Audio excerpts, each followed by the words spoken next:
right. Hello, welcome everyone. Thank you very much for coming. Thank you to everyone watching. My name is Chris Hall. I'm a freelance journalist and editor from the UK. I've been covering the industry for about 15 years now. I run a little tiny newsletter you might have heard of called The Fourth Wheel, but we are very much not here to speak about me. We are here because I'm joined by two gentlemen who need very little introduction at all.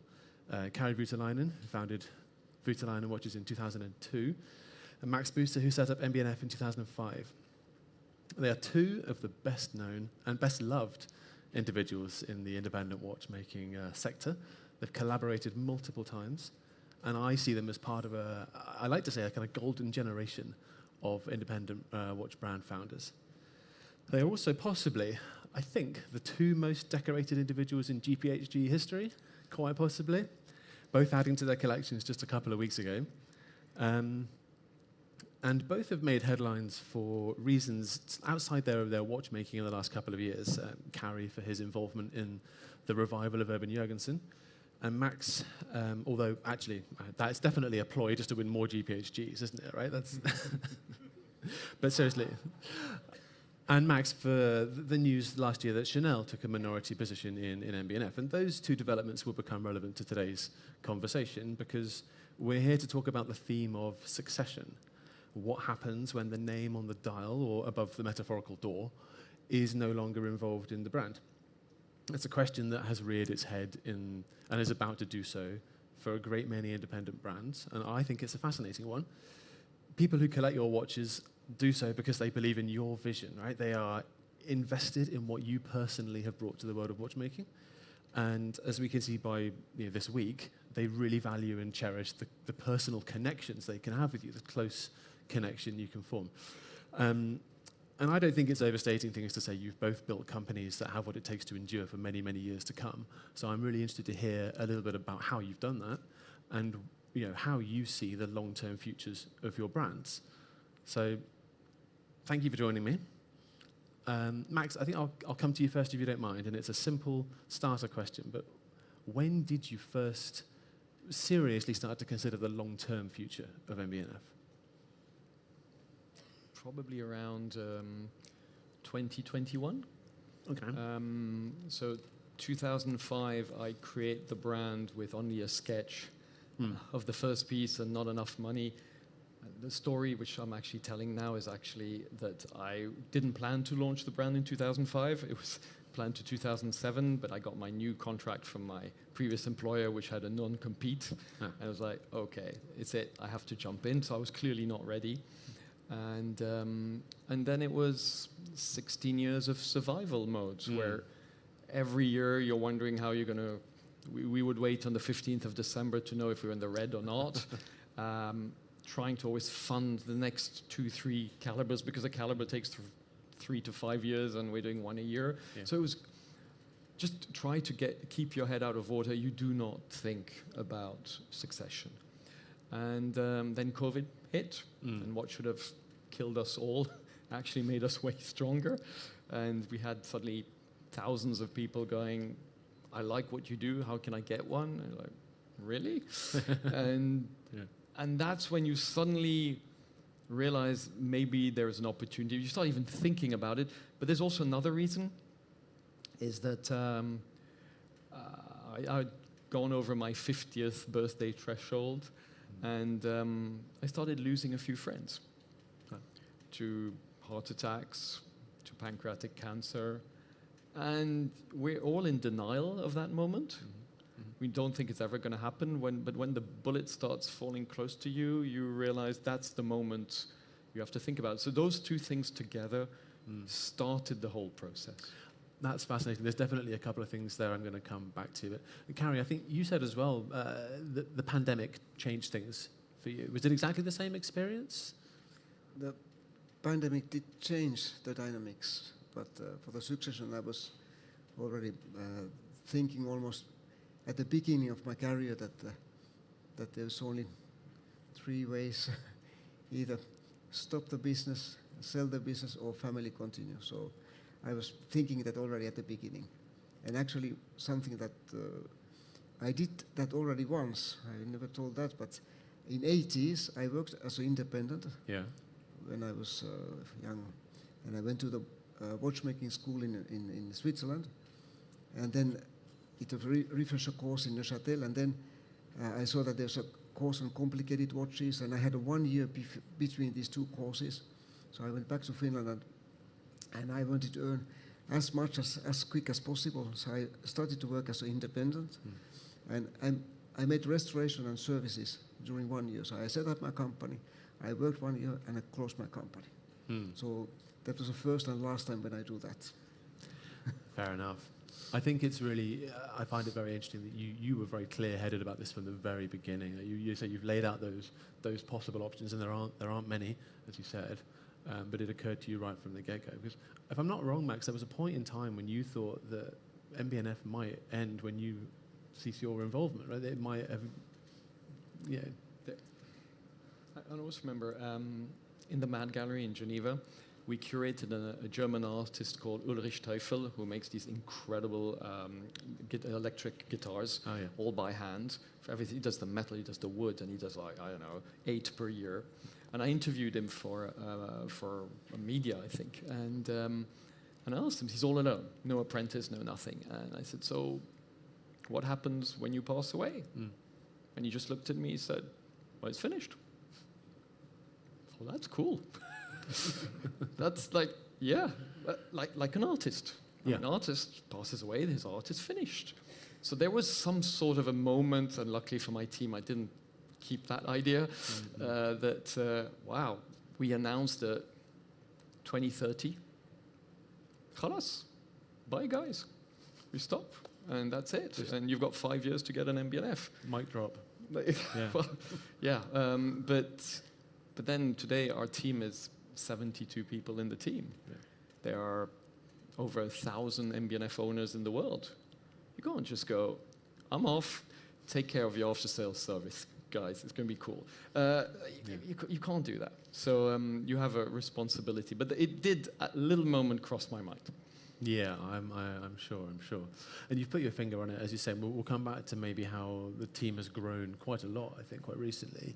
But it's, you've built something now, and it's been around long enough that you have support networks and teams and a wider sort of footprint than perhaps a lone artist ever could. And yeah, that sort of, that responsibility, does it weigh upon you in sort of a, I don't know. I said it would never be more than 15 in the team. Honestly, I would like to go back to 15. Oh dear. But it is what it is. If we want to bring the service, and I feel like saying out of the 70, practically half of that team is there to make sure that this company thrives in the future. Like typically, we had nobody who was a backup. In our small team, when anybody had an issue, that was it. Everything stopped because it was that person doing it. And you've gone through that. I mean, there's that person who does it, and he stops. It's finished. Yeah.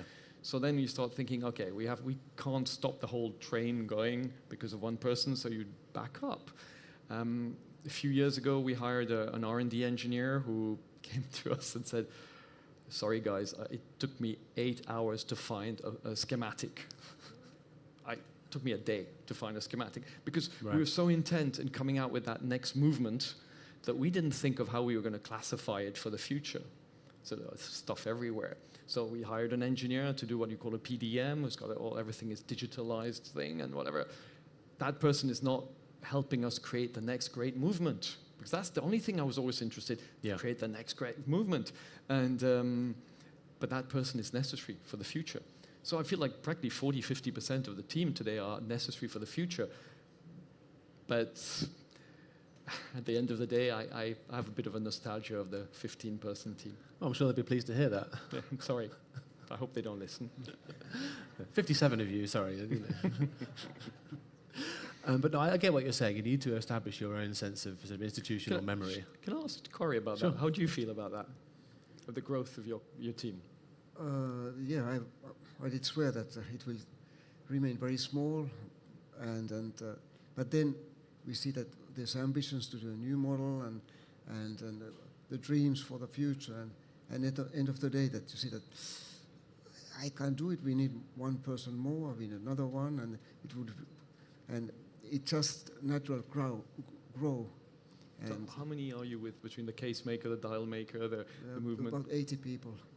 There you go. So I started alone, but alone it was nice to be alone. But when I went out of the workshop, nothing happened, so I couldn't stay alone.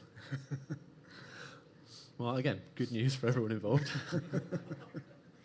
Kari, let me come back to those sort of very, very simple statements that you made earlier about the options for how your business would eventually proceed, right? So how, when that came to you, obviously very matter of fact, very simple, straightforward, you'll either sell it, close it, or hand it down to the next generation. Mm-hmm. You can also go bankrupt. Of course, There's a fourth. Yes, a hidden fourth option. Yeah. Assuming that's not the path you're choosing. No. It's no real surprise to anyone here that it's not really sell or close down, isn't it? You're looking to pass everything on, right, eventually to your family. So at the beginning, there was I had a big conversation between me inside, what to do and how to do, and I thought that it would be best to remain independent and to build a company in the way that we remain independent. So at least I have the power of the decision. That was the first thing.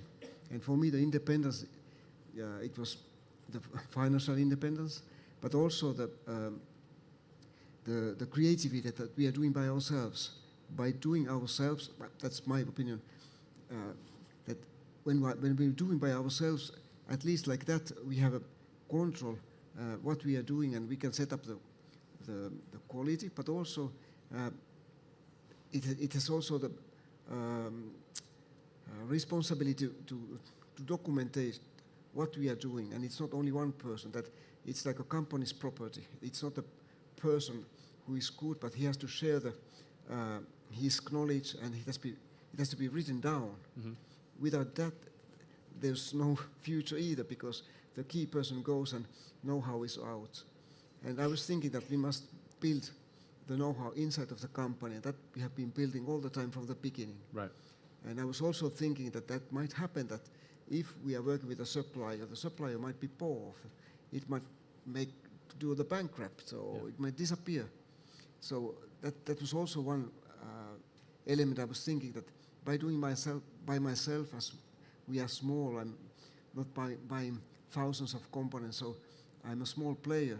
So in this means I was thinking that I'll do it by myself. At least we know what we are doing, and at least we will have a know-how for the future. So that was also one part of my thinking. That's a really important point. Sorry, I'm interrupting you all the time, sorry. That's fine.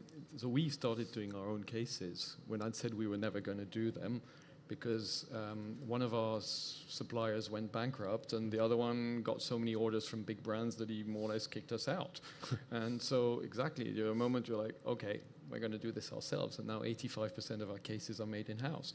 Did we want that originally? Did we want to have a team of 5 doing it?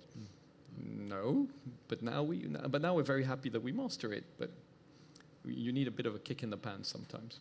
I think that whether it's been forced upon you or whether it was a tactical move, establishing that solid sort of verticalization or part verticalization, if you can say it, has clearly stood you in good stead for the future. But just to return to this idea of sort of family succession, because I think in the wider world at large we know that it's not necessarily always smooth and obvious and guaranteed that the next generation will have the same interest, the same desire, the same passion, the same ability to do what you've decided to devote your life to.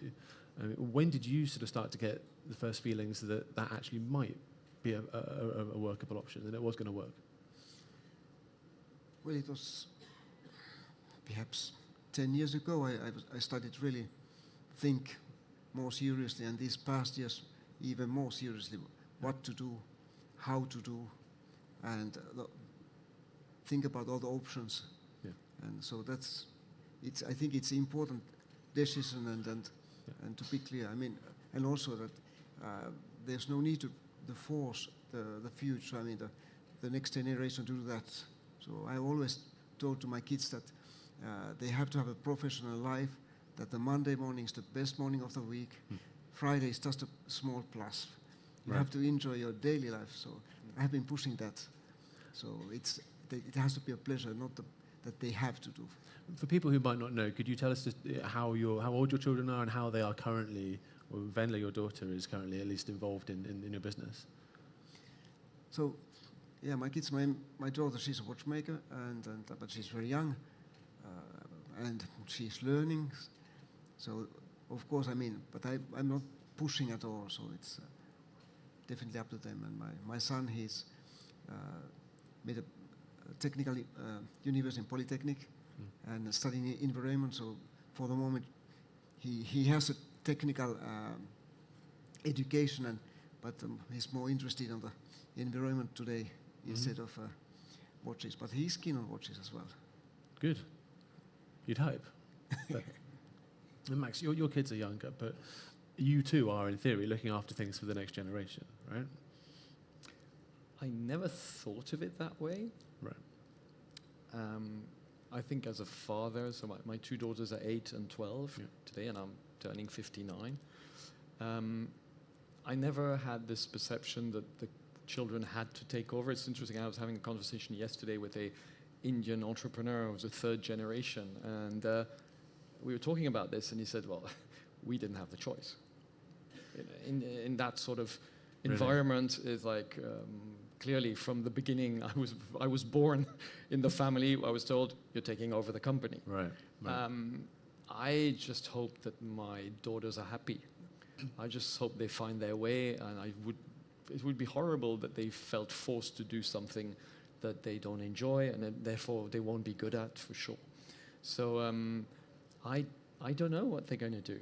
Yeah. And that was this big question mark, which then generated a lot of other things coming after. Tell me a bit about that then. Yeah. So,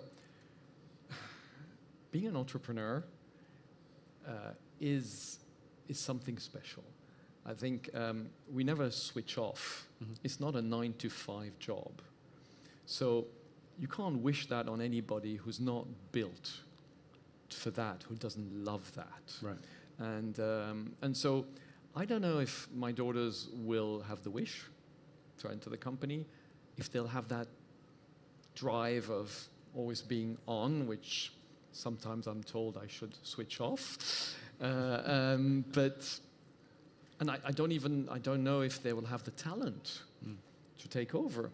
And we've all seen around the world the dangers of a next generation who's not as talented as the generation before. So it's not about I want my family to take over.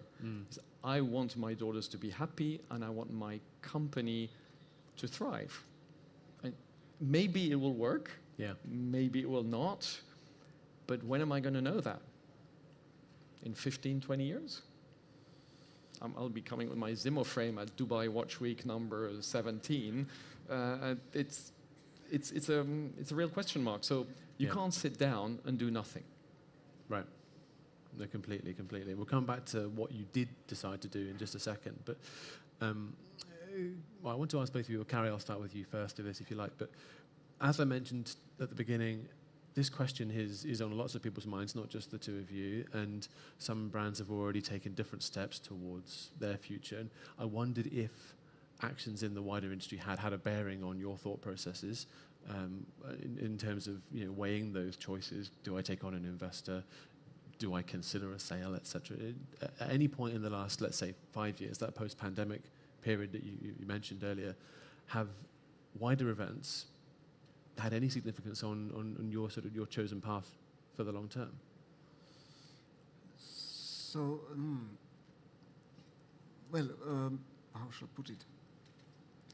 Of course, this we have to see all these choices what we have in front of us, but then it's the daily life inside of the company that we must prepare. Also, the company, as I told before, that we have written down things. We have to have a clear vision what we are doing and not go to sideways. And then to have people inside that even that I can go out, it will continue. So that sort of things, it doesn't happen. We can't build in one night. So it's like a long-term work with the staff that they know how to do how to train people, and the culture of the workshop or the company. And then of course these questions that I like, that independence in the way that then we have a liberty for the creation. There's nobody coming to say that I must do this.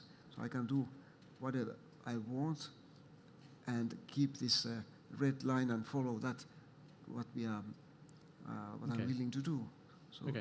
So that's, like, for me, it's a very important part.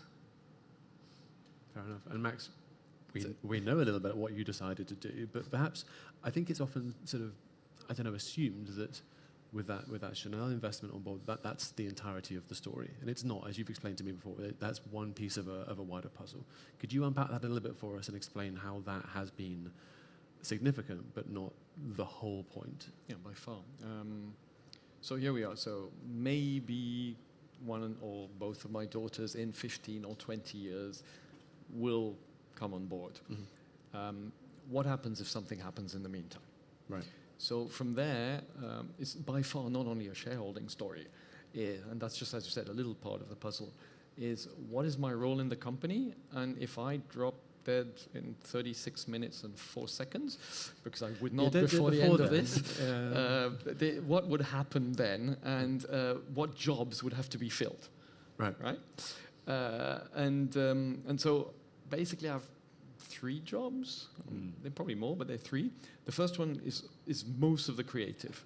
So 22 calibers in 20 years, except of course for the extraordinary Stephen McDonald pieces, the perpetual and the sequential, which are 100% his ideas and his creation. So the 20 others are started off as my idea. And then you've got all the other things, the clocks, the things, whatever.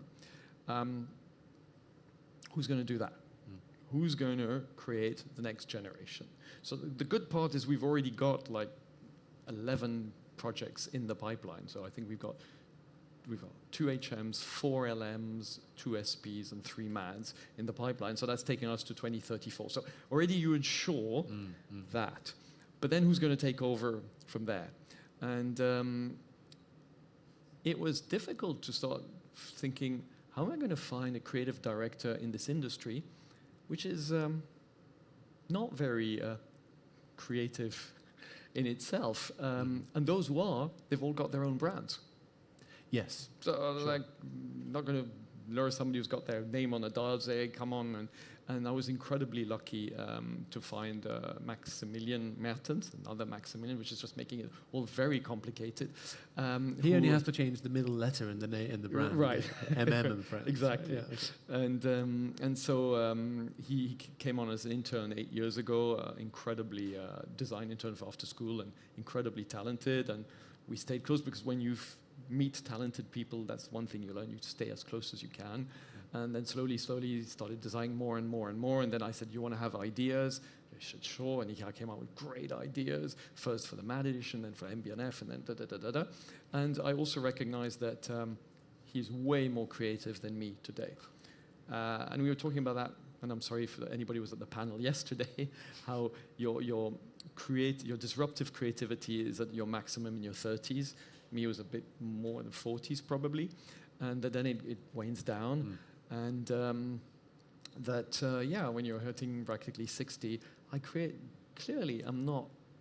don't have such cool ideas as I had 20 years ago. And so he has tons of them. And so I'm so happy to have found him. So that's been that. Second part of the job is a job I dislike the most, which is, I've got this title somewhere, which is called CEO. Right.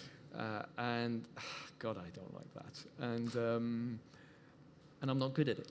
So I'm very lucky is that in the last 4 years, we're in this incredible team of Harris, Thibaut, Serge, and myself, the 4 execs, and we meet up every week for 1 hour and a half, and we talk about everything which is strategy, HR, anything which is wider than just the day-to-day.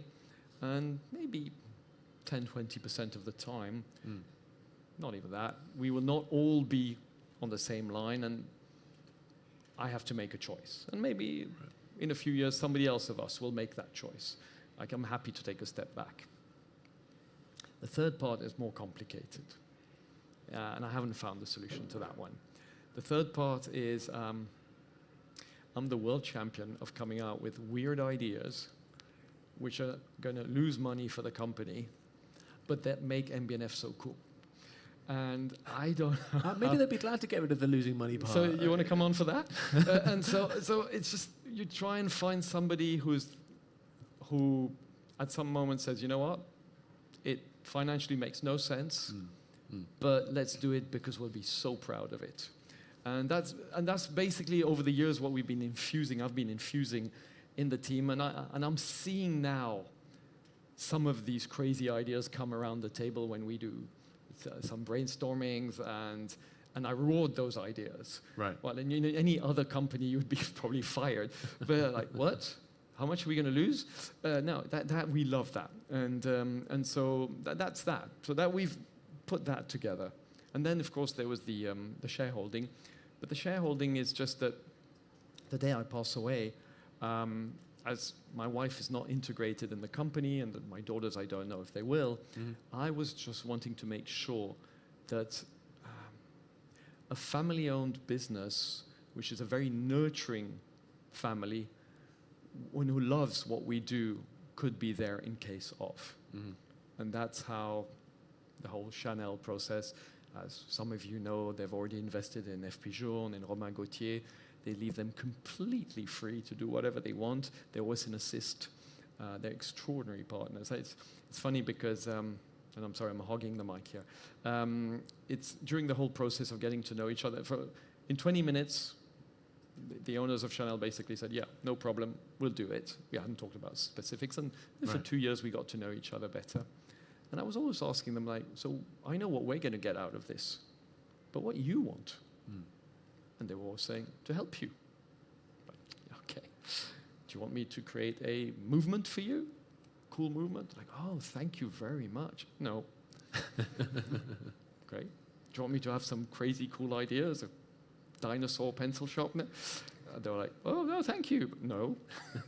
and you realize, no, that they're not in that mindset. No. Not at all. Maybe I told you before, when you see talented people, you sort of keep them close, which is something I've learned. Maybe, and I'm sorry, I'm saying that about ourselves, but maybe they're thinking that way. Maybe. But I haven't understood any other reason for the moment. They're extraordinary. Don't question it.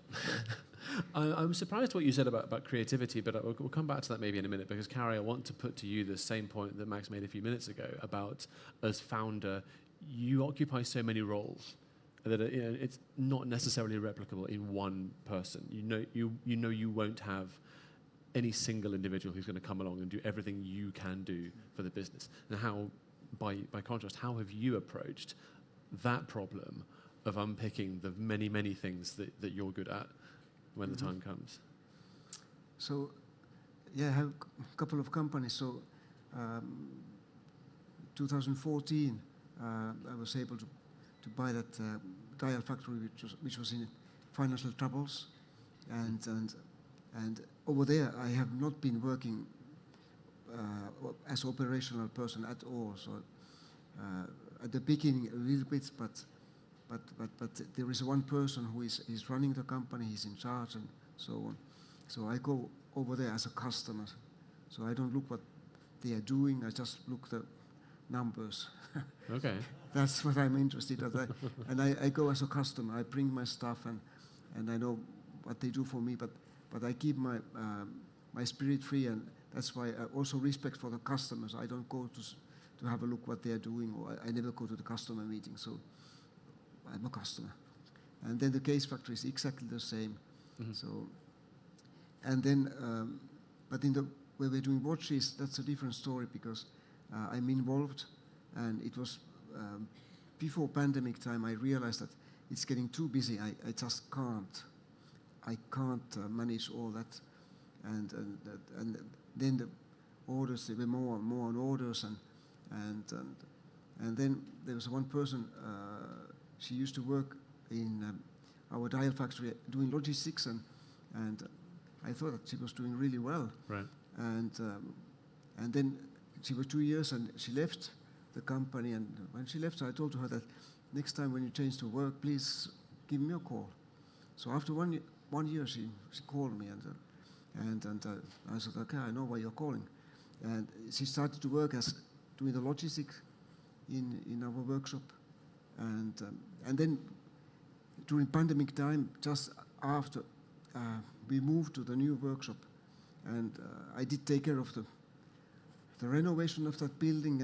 And then once we were moving, I asked her that, can you take care of the moving, because I didn't have any more energy and courage to do that, because we were almost 15 years in the same building and every corner was full with all kind of stuff, and it was a lot of things. But she organized everything, and in a few days we were in the new workshop, working, bench set up, and people were working on it. It's incredible. And then I said, if she can do that, she can do the rest, because it was such a mess. So many things. Right. And since now, Angelique has been working as a operational director, which has been a huge help. But for me, not easy, because I've been doing everything by myself, and then to start to share what I've been doing. But now it makes more than 4 years, and it's doing really well. And that's one thing, that I'm not doing the operational work anymore. So that's important. Well, I think that's fantastic to hear, and clearly she has been a great boost to the company. But I know from conversations with lots of people at brands that when you start something from the very beginning and it's just you or a small team, it can be quite hard to let go of control at times, right? And as things grow, are you good at letting go of control or handing off? It sounds like you were happy to hand off things there, but generally, are you okay saying, I trust you, you've got this? But we are obliged, because like that, if you don't give the responsibility, another one doesn't take the responsibility. Yeah. So that you just have to let it go.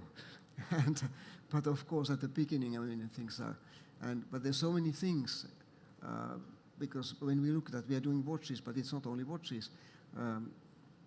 There's a staff. We have 45 people in the workshop. We have machines, so we have buildings, and there's plenty of things in the back office what's happening, and then we have customers, and so it's not that simple as that.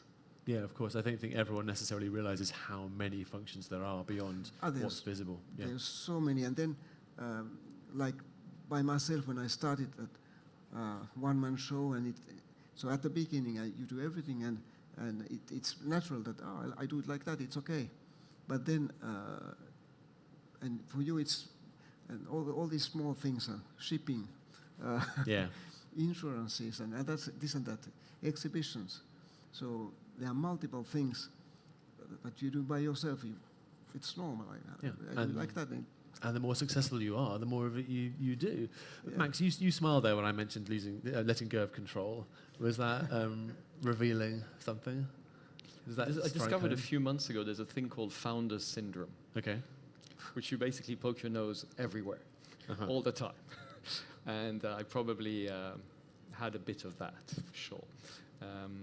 I think it's one of the greatest decisions we took as a family to move here to Dubai 10, 11 years ago for the company. Because when you're there all the time, you're poking your nose everywhere.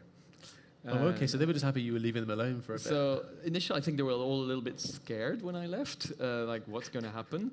And then actually it gives them breathing space, because I'm there 5 days a month. And so they've got peace and quiet to work for the next, how would they say that, 26 days. It also gave a rhythm, because I'm not at all an organizer. Yeah. Therefore I would be spinning plates on bamboos at every given time. And now they know that every month I'm back at that date and you've got time to work on things. But it has really freed the team and given them, and giving responsibility, it's difficult. But if you manage in an ideal world to find people who are better than you in every domain, it's fantastic. And now I really have a team where everybody's much better than me at their domain. But what's interesting is, and it was a question before, there will never be another Kari, and there will never be another Max. It's not that we're extraordinary. There's not a copy paste of us and what we're good at and what we're not good at. So trying to find a successor who will be exactly who I am is unthinkable. And as you said before, if someone has what you have or had when you started out, they will have done it for themselves. They will have gone and started their own brand now. For sure. I was having a conversation with one of our clients who's become a good friend, who's been working in the Silicon Valley for many years, and we were talking about Apple. And he said to me a thing which really hit me. He said, Tim Cook was perfect for the job because he didn't try to be Steve Jobs. Because he's not. So if he had tried to be Steve Jobs, that was his perception. I don't know if he's right, but it really hit me. It's like, I'm clearly more on the Steve Jobs team, sort of, think of the creative, even though he's probably not a very nice man by what I heard. But I'm not on the business side of it. But Tim Cook didn't try to be Steve Jobs. Right. So then for us as a brand, as a company, is how do we keep the values of the house? How do we make sure we've decided 3 years ago we're not going to grow? It's a founder's, owner's choice, which is completely validated by Chanel.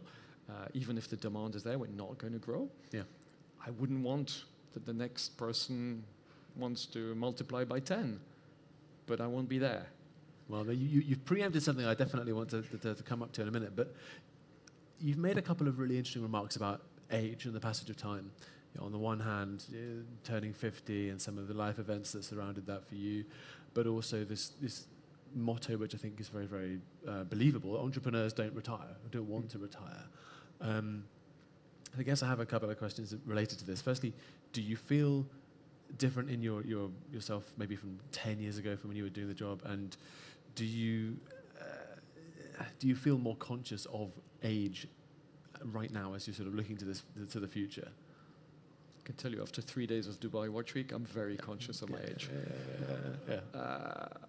But yes, it's a completely different time. I mean, 10 years ago, we were in a struggling little company which nobody was interested in. We just had our first daughter, more or less. We were finding our way around that. We had just moved to Dubai while my company's in Geneva. This was high-flying juggling up in the air. Now it's much more grounded, allows me to think of that next decade. Yeah. I am very.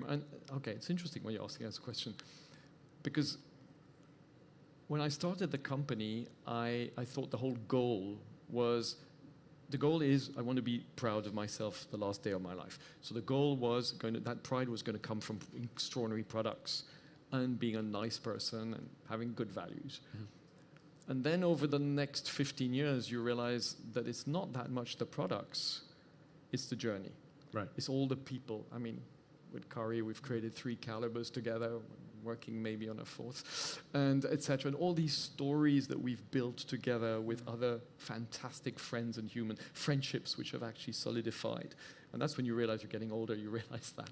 And so it's a journey, and then you realize something else, is how it's changed me. Right. The guy I was when I was 38, compared to the guy I am now, I think the fundamentals were more or less the same. But yeah, on the 1st of August this year, open up the phone, see that Mr. Trump has given us 39% tariffs. Mm-hmm. The 38-year-old would have gone batshit crazy. Okay, yeah. There I sighed. Well, okay, we'll deal with this.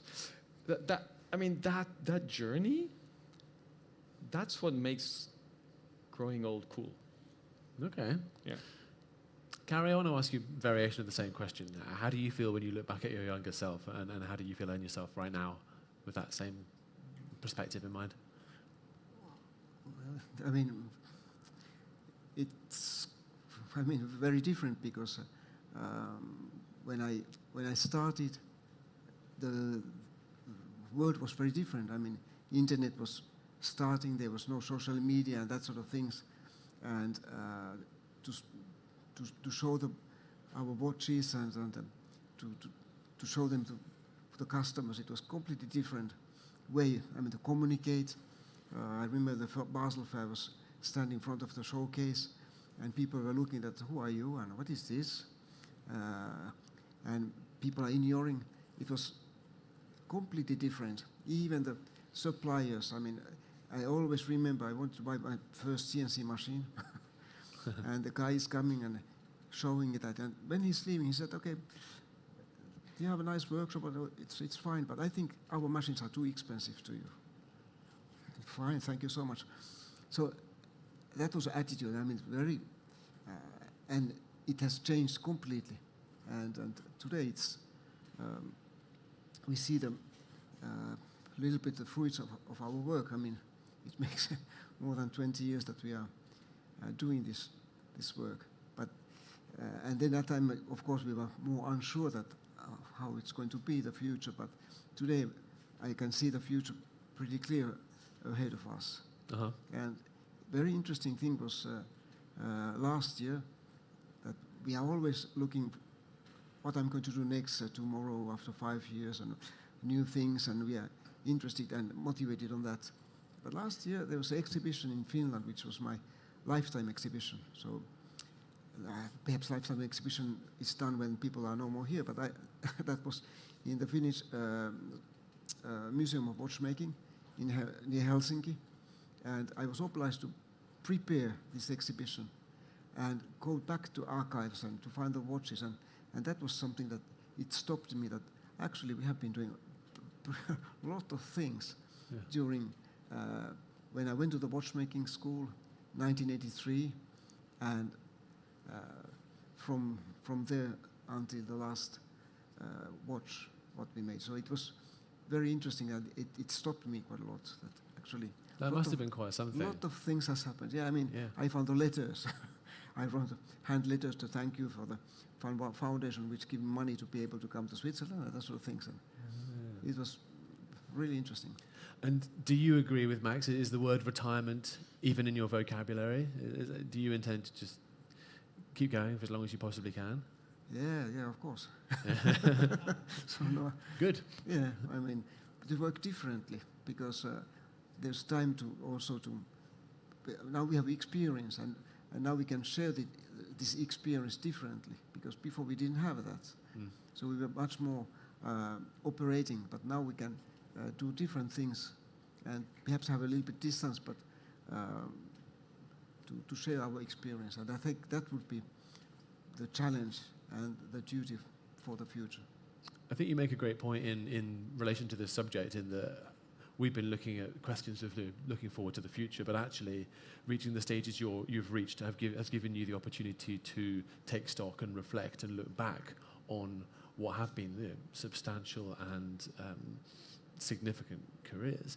But I mean, the idea of a retrospective, did it feel like there was a slightly sort of prematurely closing the book on you? You've got more to do, more to contribute, right? That's I mean, it's interesting to see. I mean, and to leave that you see that what we have been done and the future, and we are in the middle. Yeah. And Max as well. No one doubts that you've got years and years. I mean, to say nothing of the pipeline you already mapped out for us. So I think it's very interesting what Kari said. I have also that thing that I'm always looking ahead, which is not easy for the team. Because that also means that, unfortunately, I've been working on it, but I've saying that for many years, so I don't really think it's working. I'm trying to be more in the moment. Okay. And when the team comes and says, "Hey, look, we've managed this," I'm like, instead of like, I'm like, "Okay, what are we doing next week?"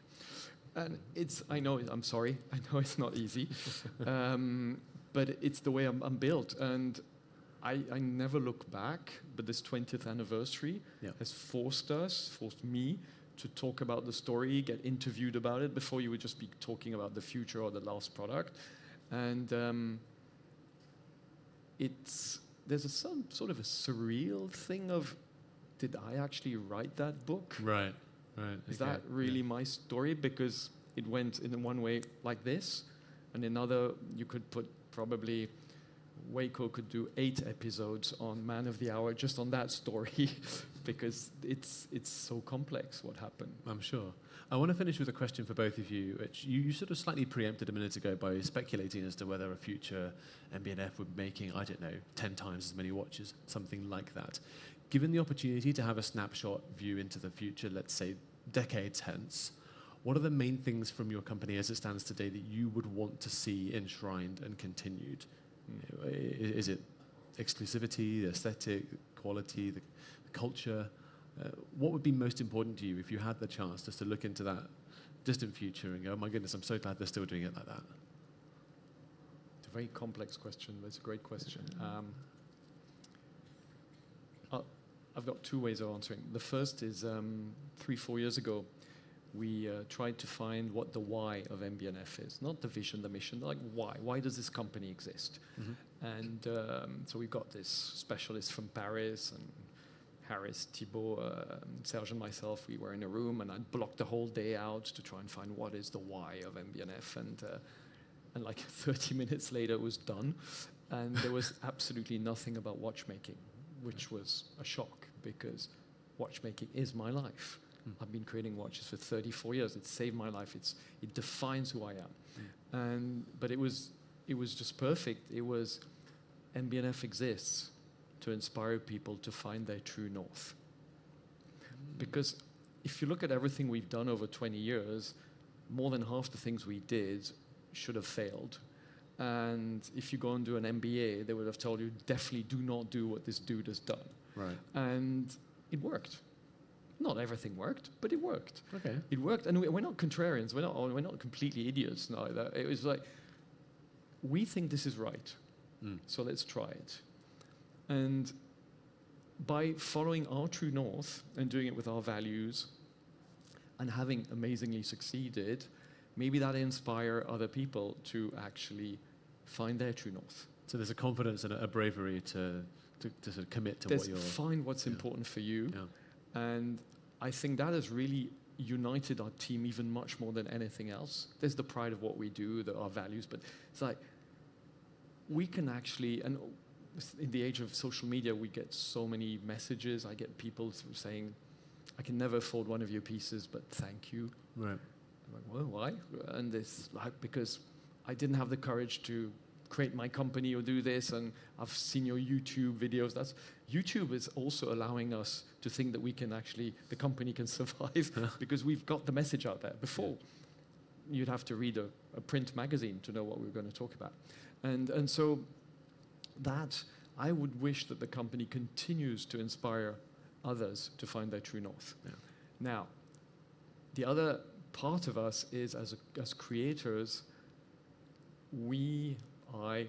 Max and I, we're not happy when we iterate.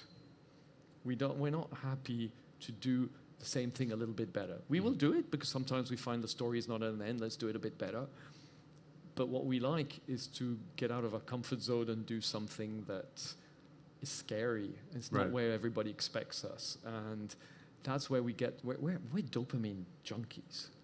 We're adrenaline junkies. So you have to, I hope that in 10, 20, 30 years, whoever is at the head of it continues to take risks and go where nobody expected it to go. Okay. That makes a lot of sense. And personally, I'm still hoping the print magazines survive because that's a living. But Kari, I want to hear your thoughts on the same question. What's your idealized future of Voutilainen in a few decades' time? What matters most? So I've been building the company in the way that we are doing small quantities of watches that it remains exclusive. And I've been dreaming that we should do more unique pieces, more special pieces, and that sort of thing. And now we are getting on near that goal. That we have always lack of space, and now finally we have a space that we are able to do that sort of things. And what I wish that we could also teach and train those young watchmakers to do more handwork and that sort of things. What we are doing in our workshop, which is no more necessarily taught in the watchmaking schools. And also that we've been building up this workshop to do the engine turning, the geosar, and that's also the art which is disappearing. Yeah. There's no education anymore, and when I started, there was no interest on that. There was nobody doing that, and now it's a little bit coming back. But personally, I like that decoration because it gives life. In my opinion, it gives life on dial. It can be classical or modern. So I would like to support that sort of art and to perhaps train people to do that, because I think that's preservation of skills is such an important point, isn't it? So, but there are things, and we are starting to do enamel work on our workshop. So that's also that I would like to do more in this art side. So that's what I would like to do, because I think there's so much to do, and there has been beautiful things what has been done in the past, and there's so many know-how which has been disappeared there on the graveyard, and I would like to rather to build up and to save that sort of skills. I mean, we are on the small scale, but at least and that's something which motivates me. So so I do my work with passion. So I'm not really working for money. It doesn't drive me work at all. But it's my daily life, and as I told that this to transmit and to have a workshop which can create something. So I wish that we could continue on the same path. We have ideas, a lot of ideas on different type of mechanism and so on. But I would like to continue on this way of a classical watchmaking. I'm sure. Respect the traditions. And I think the passion is evident. I'm sorry I jumped in just now, but thank you very much, both of you. We have just a few minutes left. I'd like to, if possible, open it to the floor for any questions you may have. There are some microphones going around, so if you wait, somebody will reach you. Yeah, let's start with a gentleman here in the second row. It's a complex question, and it kind of I was thinking about the Gen Z and the generations that follow. They seem to be increasingly disconnected to material form.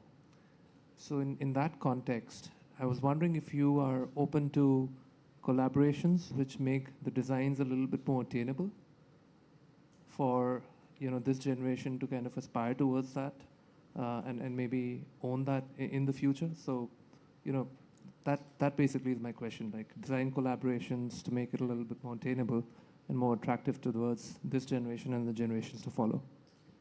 Okay, design for the next generation. Who wants to take that?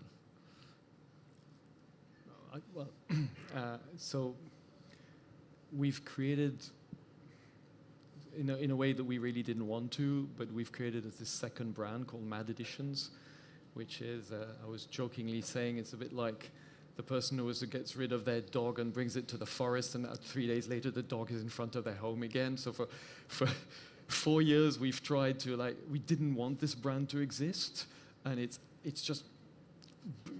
built itself. And so that's the Mad Editions with a much lower price point. And again, talking about finding your true north, anybody would tell you should never do something like that when you're finally, after so many years, recognized here. You don't come out with a piece of that. So we have that, but I'm not sure it's a question of Gen Z or anything else. We have people of all different ages in MB&F and in Mad Editions. I think the generations change, but it's not a question of price point, de facto. Yeah. Let's take another question if we have time. Mr. Dowling in the front here.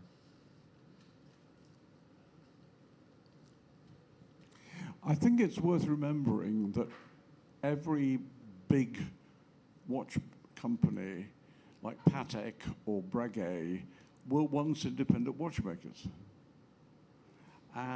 But now they're brands. And I'm interested in at what point, I mean, you look at somebody like Audemars, who is now a brand, but they still have family involvement. Brands survive. The question is to when can independent watchmakers survive? What I wonder is at what point does an independent become a brand? And I look at somebody who started at the same time as you guys, like Richard Mille, who is now a brand. And when do you think an independent watchmaker becomes a brand? Okay. Kari, do you have any thoughts on that? Well, I think that already the question that what is the independent watchmaker, that's already a tricky question. But then the brand, I think that in one moment when it's growing and getting a bit more success, I would say that when distribution is global, I think it's not a question of the quantities, in my opinion, but it's perhaps the awareness that it's known by public, for instance. I think that's one point, and the distribution that the goods are, I mean, if it watches or whatever, but it's sold globally. But I think it's not a question of the size.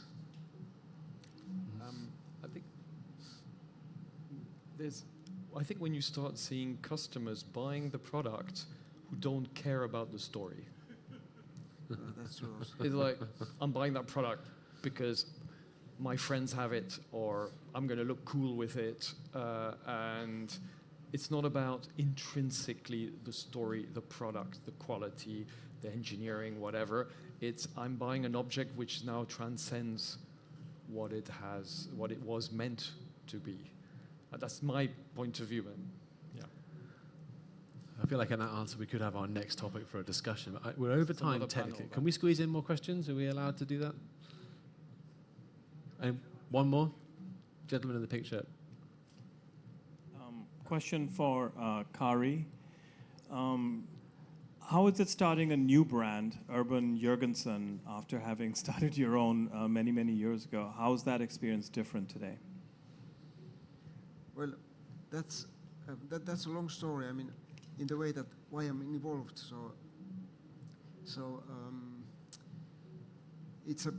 I did work for Urban Jurgensen since 1996. So I did a lot of things. And became a very good friend of the previous owner, Mr. Peter Bauberger. And he was a true gentleman, and I did learn a lot of how to handle the company and all that sort of things. And I have the respect also for that sort of Scandinavian design. And then there were these owner changes that Mr. Bauberger passed away 2010, and then there was 2 owner changes after that. And then our customer, who is our investor, so he was asking that if we'd like to be a part of that. So for me it was interesting and exciting to rebuild the new concept and the new collection for it. So it was very challenging, but also motivating to do something from the white paper. So that has been the reason why I have been part of it. So it's a challenge, because when you think that there's a history and there's a future, and do something which is not a copy-paste for something. I mean that technical point of view, that the new calibers, new movements, the design of the movement, and the aesthetics, the case design, dial design, hands, and so on. So it has been a challenge, and it has been and I did learn a lot on that, because by myself, what I've been doing, it's long journey. So and that has been done in one go, pretty fast, at 3 calibers in short lapse of time. Interesting. I think we still stay young as long as we learn. And I think that's, well, all of us here. As long as we feel we're learning, the day we think we know everything, then we're old. I think that might be a wonderful note on which to wrap things up. Thank you so much all for coming, for listening. A big thank you to my 2 speakers here, Kari Voutilainen and Max Büsser. Thank you so much for joining me. It's been an absolute pleasure. And yeah, enjoy the rest of your fair.